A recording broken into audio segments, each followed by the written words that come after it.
The heat came down like judgment, dry, bitter, unrelenting. Dust spun in spirals across the canyon floor as the wind whispered through thorny mesquite and brittle grass. A white dress tore through the brush, dragging behind a girl running barefoot, blood smearing her calves where thorns had kissed too deep. Clara didn't look back. She didn't need to. She knew the rhythm of his boots. She could feel them in her spine. Behind her, the snort of a horse broke the silence, then the cruel crack of leather. Clara. Jedediah Cray's voice roared through the canyon like thunder, slurred and mean. "You run again, girl. I swear to God I'll lay you in the dirt like your mama." She tripped. Gravel tore open her palms. The world spun. A hot trickle slid down her temple. Hooves thundered closer. Jed dismounted, boot heels grinding over the dirt. The shadow of his whip stretched long in the light. "Ain't no man gonna want you busted and filthy. But I got a buyer, and he don't care what shape you in." She turned, trembling, bloodied, eyes wild. "I'm not for sale," he laughed low and cruel. "You been mine since your mama croaked."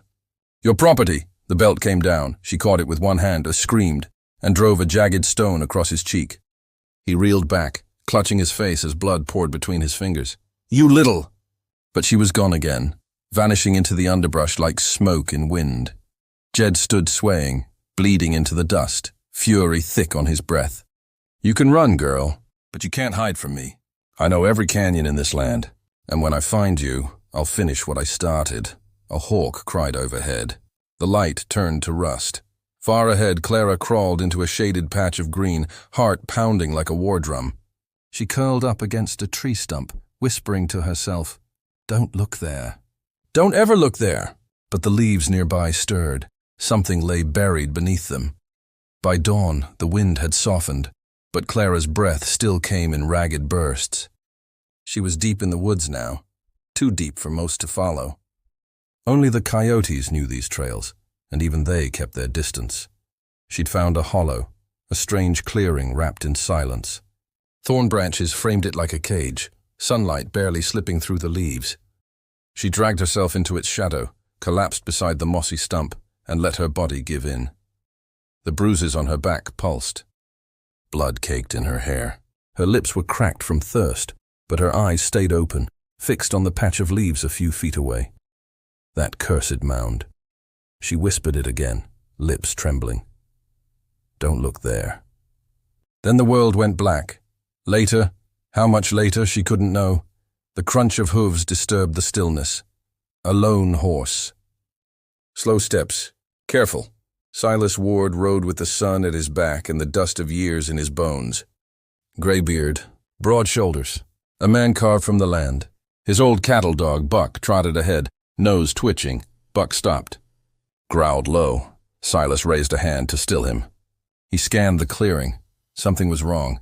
He dismounted, boots landing heavy in the earth. His eyes found the blood on the stump. Then the girl, curled tight, face pale as ash. Fingers dug into the soil. "Buck, stay." He crouched beside her, touched her shoulder gently. Her eyes flared open, wild. "Terrified. No, don't look there." She gasped, voice hoarse. She pointed, shaking, toward the mound under the leaves. Silas turned, slow. The leaves were unnatural, disturbed. He stepped closer. With one hand, he brushed them back. There, half buried in the dirt, lay a pistol. Rusted, wrapped in something once white. A baby's blanket, blood-stained and frayed. Clara let out a broken sob. "That's where he made me bury her." Silas didn't ask. His face stayed still, jaw tight. He holstered the pistol, then carefully lifted Clara into his arms. "You're all right now," he said softly. "Ain't no one gonna touch you out here." He mounted his horse with her cradled gently, turned toward the horizon, and rode. Behind them, the clearing watched in silence, and the wind covered the mound once more. The horse moved at a steady pace, hooves crunching over the rocky trail that led away from the canyon. The land stretched wide and empty around them, yellow grasses bowing in the wind, fence posts leaning like weary men. Silas held Clara close, her body limp against his chest, her breath shallow. His jaw was tight. He'd seen women come through town before, bruised, scared, broken. But not like this. not with blood on her dress and terror in her bones. They crossed into the Ward Ranch boundary as the sun began to fall behind the hills. The cabin came into view, modest, wooden, with a slanted roof and a single lantern flickering in the window. Inside, Silas laid her gently on the worn sofa. Buck sat at the doorway, alert, tail still. He took a moment, then stepped outside, pulled the pistol from his saddlebag. He unwrapped it slowly, staring at the rusted iron, the dried blood along the grip. The baby's blanket shook in his hands as the wind stirred. Back inside, Clara stirred. Her voice was thin but urgent. "You shouldn't have—" "Looked," Silas returned, knelt beside her. "I had to. You were shaking, talking in your sleep." Tears slid down her face. "He made me dig with my hands. Said she didn't cry right. Said she wasn't worth keeping." Silas didn't speak. He didn't need to. "I was 9, she whispered. The lantern hissed quietly in the corner. Buck let out a low whine, as if he too understood. Clara pulled the blanket around her shoulders. Her fingers brushed the torn edge of the baby cloth he'd unwrapped earlier. "I held her while she died," she said, staring at nothing. "Didn't know what else to do." Silas stood slowly. "You don't owe me more than you want to give." She looked up at him. "Why'd you stop?" "Because a man don't ride past a body in the woods, not unless he's got no soul left." He tossed another log into the fireplace. Flames jumped, casting long shadows across the room. "Rest now," he said. "Tomorrow's a new trail." Outside the night stretched wide and black, but inside, the fire held steady. Morning broke slow and golden over the Ward Ranch, casting long slats of light through the cabin window. Dust floated in the air like memory. Somewhere beyond the pasture, a horse neighed, and the rhythmic sound of a bucket hitting a trough echoed faintly. Clara opened her eyes to warmth, not fire, but safety.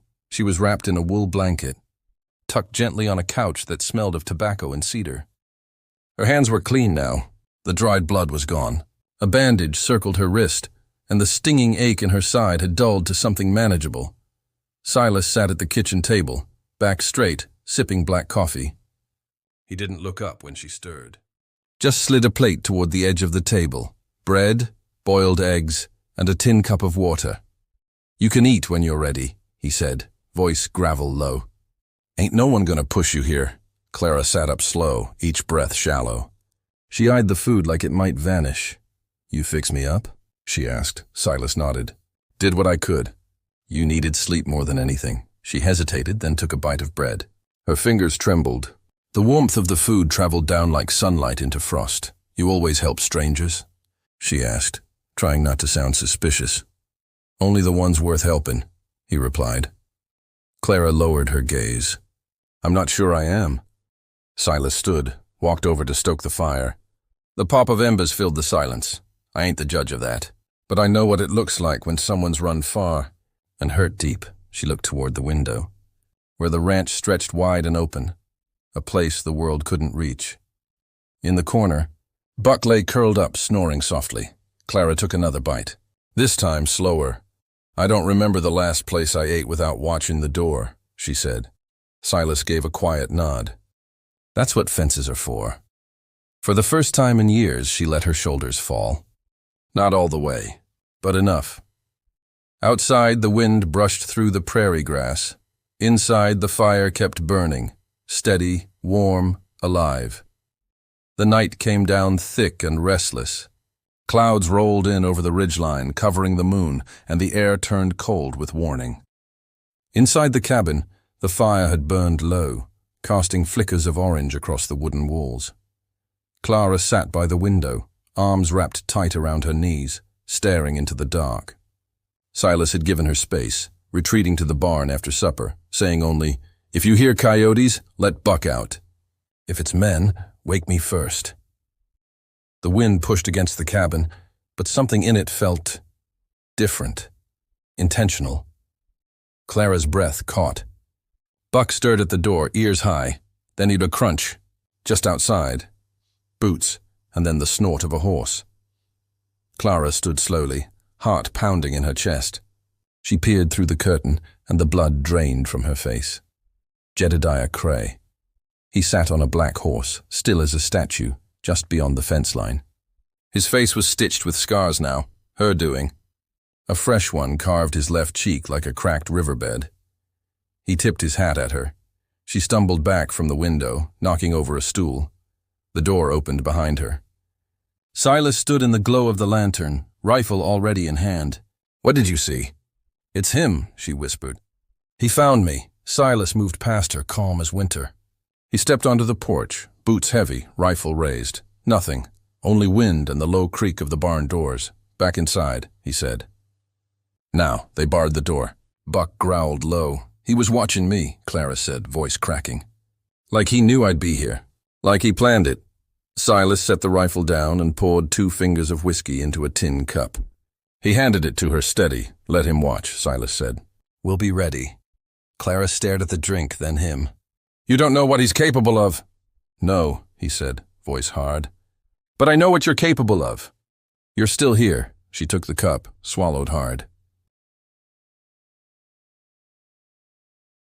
Outside, the wind picked up, dry and cold, like it had ridden from hell itself. But inside, behind thick walls and firelight, Clara finally sat without flinching. Dawn cracked the horizon like an old scar, pale orange and tired. Dust lifted from the trail as Silas rode into town, Clara riding behind him, wrapped in his old duster. She hadn't spoken since they left the ranch, but her grip around his waist said enough. Her eyes never left the road. Cottonwood Hollow was a town of whispers, narrow faces behind curtains, half glances from store windows, spurs clinking without purpose. The kind of place where secrets weren't hidden. They were fed. They tied the horse outside the sheriff's office. Silas dismounted first, helped Clara down. She steadied herself, chin high, despite the bruises. Inside, Sheriff Beauregard looked up from his desk. Older than Silas, but not by much. Heavy-set, mustache thick as his silence. "Well, I'll be damned," he muttered, rising slow. "Ain't seen you in years, Ward. Ain't here for pleasantries," Silas said. "We need the law." Beauregard looked at Clara, her torn dress, the dried blood, the fire in her eyes. "Name?" he asked gently. "Clara May Cray," she said. "My stepfather is Jedediah Cray. He's a killer." The room thickened. Beauregard's fingers tapped the desk once, then stopped. "Been hearing things about Jed for years," he said, voice flat. "No one's ever had the guts to speak 'em." Clara stepped forward. "He made me bury my baby sister. Said she wasn't fit to live. I was 9. Silas's jaw clenched, but he let her speak. Her words were shaking, but her legs didn't buckle. "I know where the grave is," she continued. "I can take you there." The sheriff nodded slowly. "That'll do." He reached for his badge, then his gun belt. "You sure he won't come at you again?" "He already has," Silas answered. "And next time he won't leave walking." Beauregard fastened his belt. "Then I reckon we best stop him from trying." "I'll ride to the judge before sundown. We'll need a warrant." As they stepped outside, Clara noticed the townsfolk watching, their stares colder than the morning wind. "You believe me?" she asked the sheriff. He nodded. "Truth don't always speak loud, but it always sticks." Silas helped her back onto the horse, and as they rode out, Clara felt something shift. For the first time in years, someone believed her. Night came hard, the kind of night that pressed against windows like a warning. No moon, no stars, just the hum of dread crawling in through the cracks. Inside the cabin, Clara sat by the fire, loading shells into a shotgun with trembling fingers. Silas stood near the doorway, sharpening a Bowie knife by lantern light. Neither spoke. They didn't need to. Buck paced near the door, hackles raised. Then came the sound, distant at first, hooves, multiple. Slow and circling. Clara's breath hitched. Silas grabbed his rifle, slid open the front door just a crack. Outside, 5 men on horseback surrounded the ranch, torches in their hands like devils out of scripture. Jed Cray sat front and center, his face lit by firelight, scarred, smiling. "Bring her out, Ward," he bellowed. "You're sitting on what belongs to me." Silas stepped fully onto the porch, rifle aimed. "She ain't yours." "Never was," Jed laughed, mean and slow. "She's blood. That means she's mine. Don't make me burn this place to the ground." Behind him, one of the riders tossed a torch at the barn. It landed in dry straw. Fire caught fast. Buck barked furiously. Clara stepped outside beside Silas, shotgun in hand. "I buried your lies once," she shouted. "I'll bury your body next." Jed's smile fell. "You got fire, girl," he growled. But fire burns. A shot rang out. Silas fired first, the bullet clipping Jed's arm. Chaos erupted. Gunshots lit the night. Torches flew. Buck charged into the fray, teeth bared. Clara ducked behind feed crates, breath ragged. Silas fired again, striking one of the riders from his horse. Jed screamed into the flames, dragging a torch behind him. The barn blazed. Smoke choked the air.